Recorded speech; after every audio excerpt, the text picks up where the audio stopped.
प्राचीन मगध राज्य में एक शांत जंगल के किनारे भगवान बुद्ध अपने शिष्यों के साथ एक नदी के पास ठहरे हुए थे।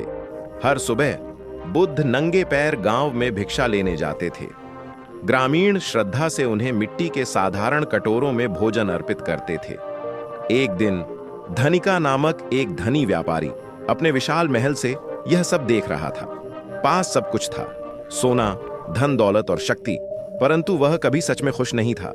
उसने देखा कि गरीब ग्रामीण अपनी छोटी छोटी भेंट बुद्ध को दे रहे हैं और सोचा, जब ये साधारण लोग भोजन अर्पित कर सकते हैं तो मुझे, एक धनवान व्यक्ति को, इससे भी बढ़कर कुछ देना चाहिए।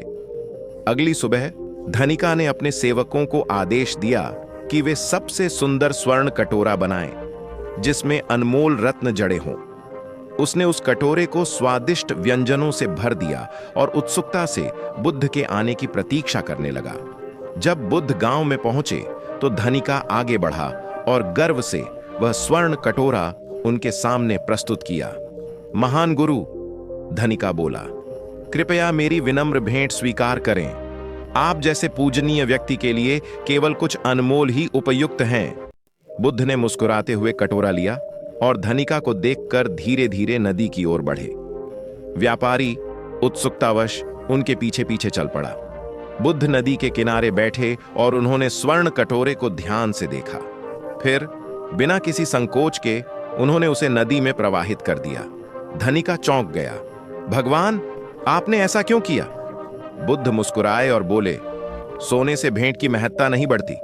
सच्ची भेंट वह होती है जो प्रेम और निस्वार्थ भाव से दी जाए, न कि अहंकार से।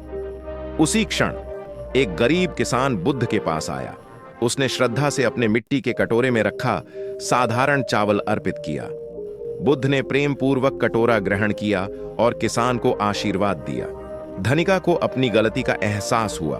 उसका उपहार अहंकार से प्रेरित था, जबकि किसान की भेंट निष्ठा और प्रेम से दी गई थी।